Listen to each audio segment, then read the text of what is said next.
Operation Sindoor తర్వాత ఉగ్రవాదులు చేస్తున్న ఉగ్రదాడులు ఒక సంచలనంగా మారాయని చెప్పొచ్చు. సో మరి ఈ నేపథ్యంలోనే అనంతపురానికి చెందిన సిరాజ్ అనే వ్యక్తి అండ్ హైదరాబాద్ కి చెందిన సమీర్ అనే వ్యక్తి కేసు కూడా ఒక సంచలనంగా మారిందని చెప్పొచ్చు. అంటే అనంతపురానికి చెందిన సిరాజ్ అనే వ్యక్తికి హైదరాబాద్ కి చెందిన సమీర్ అనే వ్యక్తితో అయితే పరిచయం అయితే ఏర్పడింది.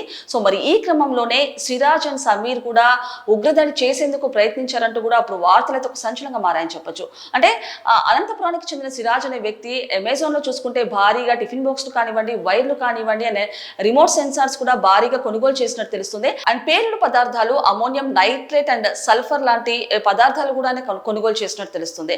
అంటే సిరాజ్ అండ్ సమీర్ కేవలం హైదరాబాద్ నే కాదు, ఢిల్లీ, ముంబై అండ్ చెన్నైలో కూడా వాళ్ళు ఉగ్రదాడి చేసేందుకు ప్రయత్నించారంటూ కూడా వాళ్ళ పోలీసులు విచారణ అయితే తెలిపారు. అంటే ఈ నేపథ్యంలో చూసుకుంటే ఈ పేలుడు పదార్థాలను కూడా పోలీసులు అయితే స్వాధీనం చేసుకున్నట్టు తెలుస్తుంది. అండ్ అలాగే సిరాజ్ అండ్ సమీర్ ని కూడా పోలీసులు అయితే అదుపులోకి తీసుకున్నారు. కానీ ఇప్పుడు చూసుకుంటే ఎన్ఐఏ బృందం అయితే ఎంటర్ అయినట్టు తెలుస్తుంది ఈ కేసులో. సో ఫైనల్ గా ఎన్ఐఏ బృందం డీప్ ఇన్వెస్టిగేషన్ చేసి అసలు దీని వెనకాల ఎలాంటి విషయాలు బయటపడతాయా అంటూ కూడా ఒక సంచలనంగా మారిందని చెప్పొచ్చు.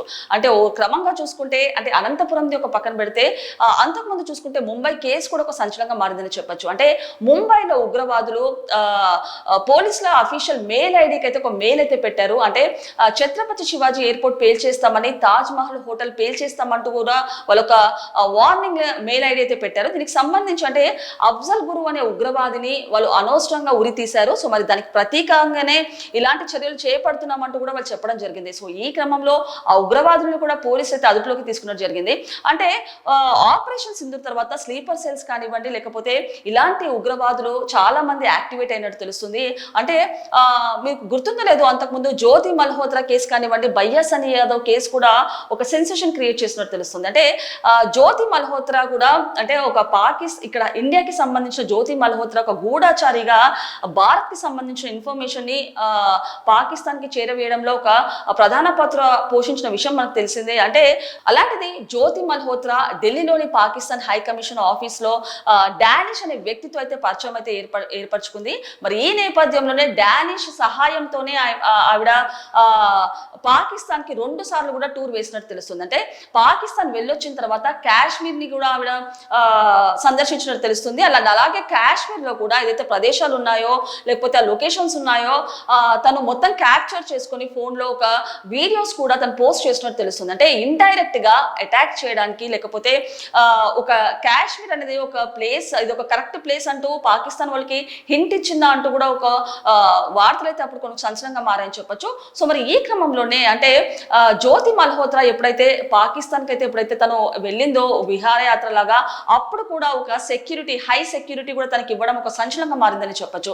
అలాంటిది జ్యోతి మల్హోత్రా చూసుకుంటే ఒక లగ్జరియస్, అంటే యాక్చువల్గా తన యూట్యూబ్ లో చూసుకుంటే తనకు మంచి ఫేమ్ కాకపోయినా మంచి శాలరీసే వస్తున్నాయి, మంచి డబ్బే సంపాదిస్తుంది.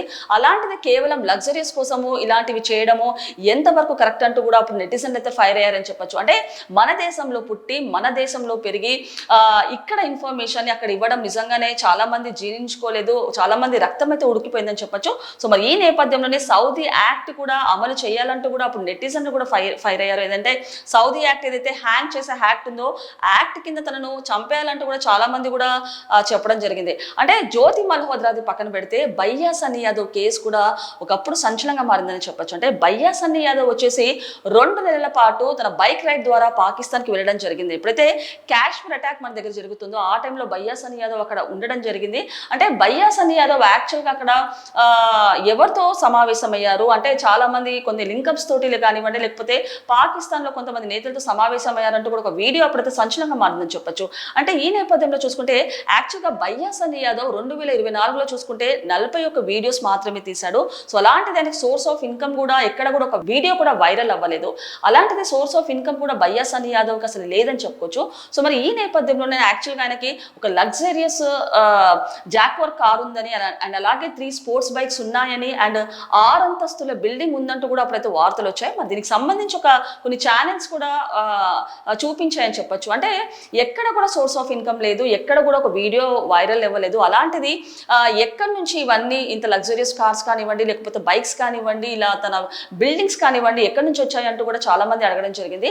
అంటే వాళ్ళ కుటుంబ నేపథ్యం కూడా చూసుకుంటే గనక వాళ్ళ నాన్న నార్మల్ రిటైర్డ్ ఎంప్లాయీ అనుకోవచ్చు, అండ్ అలాగే వాళ్ళ చిన్న తమ్ముడు ఎక్కడ కూడా వాళ్ళకు స్థిరాస్తులు కానివ్వండి కానివ్వండి, ప్రాపర్టీస్ కానివ్వండి, ఎక్కడ అలాంటివి లేవు. సో మరి ఇలాంటి సోర్స్ ఆఫ్ ఇన్కమ్స్ పైన అసలు ఎక్కడి నుంచి వచ్చాయి అంటే పాకిస్తాన్కి వెళ్ళి ఏమైనా చేశాడా అంటూ కూడా ఒక ప్రశ్నార్థకంగా మారిందని చెప్పొచ్చు. అంటే ఈ నేపథ్యంలో చూసుకుంటే యాక్చువల్గా పాకిస్తాన్ వెళ్ళడానికి ఎలాంటి పర్మిషన్ అయితే లేదు. నార్మల్గా ఒక ఆధ్యాత్మిక వీసా ద్వారానే అక్కడికి వెళ్ళే పర్మిషన్ ఉంటుంది. సో అది కూడా చాలా ప్రాసెస్ అని చెప్పొచ్చు. అలాంటి 197 దేశాలున్నా ఎందుకు పాకిస్తాన్ టార్గెట్ చేసి వీళ్ళు వెళ్తున్నారంటూ కూడా కొన్ని ప్రశ్నలు అయితే వెల్లువెత్తాయి. అంటే బాయ్కాట్ అంటే బాయ్కాట్ లాగానే ఉండాలి, కాకపోతే పాకిస్తాన్కి వెళ్ళి ఇక్కడున్న ఇన్ఫర్మేషన్ అక్కడ చేరదీసే వాళ్ళని కూడా ఇప్పుడు చాలా ప్రశ్నార్థకంగా మారిందని చెప్పొచ్చు. సో ఈ నేపథ్యంలో రాయచోటిలో కూడా లింక్స్ అంటే ఉగ్రవాది లింక్స్ కూడా ఉన్నాయన్నట్టు తెలుస్తుంది. సో రాయచోటిలో ఇద్దరు ఉగ్రవాదులు అయితే చీరల వ్యాపారం చేస్తూ ఇంట్లోనే బాంబుల సామాగ్రిని తయారు చేస్తున్నారు. సో దీనికి సంబంధించి వాళ్ళు బాంబులు కుట్రను కూడా వేయడానికి ట్రై చేస్తున్నారు అంటూ కూడా ఒక సమాచారం అయితే అందిందని చెప్పొచ్చు. సో మరి ఈ నేపథ్యంలోనే వాళ్ళను కూడా కేరళ పోలీసులు అయితే అదుపులోకి తీసుకున్నట్టు తెలుస్తుంది. అంటే ఏదైతే ఉగ్రవాదులు ఉన్నారో అంటే ఎవరైతే ఇక్కడ నుంచి అక్కడికి వెళ్తున్నారో, పాకిస్తాన్కి వెళ్తున్నారు, ఇండియాకి, లేకపోతే ఉగ్రవాదులకు సంబంధించి మేడం మెన్ పాత్ర కూడా ఒక కీలకంగా మారిందని చెప్పొచ్చు. అంటే మేడం మెన్ అంటేనే ఒక టెర్రర్ అని చెప్పొచ్చు. అలాంటిది మేడం మెన్ ఢిల్లీ కమిషన్ ఆఫీస్కి కాల్ చేసి అంటే వీసాలకు సంబంధించి ఎవరైతే టార్గెట్ గా అంటే ఎవరైతే వాళ్ళకి భారత్కి సంబంధించిన ఇన్ఫర్మేషన్ ఎవరైతే ఇస్తారో అలాంటి వాళ్ళకి మేడం మెన్ ఎంకరేజ్ చేసి అలాంటి వాళ్ళకే వీసాస్ గ్రాంట్ అయ్యేటట్టు చూడడమే పాత్ర అని చెప్పొచ్చు. సో ఫైనల్ గా చూసుకుంటే ఉగ్రవాద లింక్స్ అనంతపురం కానివ్వండి, ముంబై కానివ్వండి, లేకపోతే రాయచోటి కానివ్వండి ఒక సంచలనంగా మారిందని చెప్పొచ్చు. అలాంటిదంటే మన దేశంలో పుట్టి మన దేశంలోనే పెరిగి ఇక్కడుంటూ మన భారత్కి సంబంధించిన ఇన్ఫర్మేషన్ అక్కడికి చేరడం వల్లనే ఎలా చూడాలి, ఎలాంటి యాక్ట్ వేయాలి అంటే వీళ్ళని చంపేయాలి అంటూ కూడా చాలా మంది అయితే ఫైర్ అవుతున్నారు. సో మరి ఈ నేపథ్యంలోనే పోలీసులు కూడా చాలా మంది ఉగ్రవాదులు కానివ్వండి, చాలా మంది టెర్రరిస్టులు మన మధ్యలోనే ఉన్నారు. సో ఎలాంటి ఇన్ఫర్మేషన్ ఉన్నా, ఎలాంటి సందేహం ఉన్నా వెంటనే మాకు సమాచారం ఇవ్వాలంటూ కూడా పోలీసులు అయితే ఆదేశాలు జారీ చేసినట్టు తెలుస్తుంది.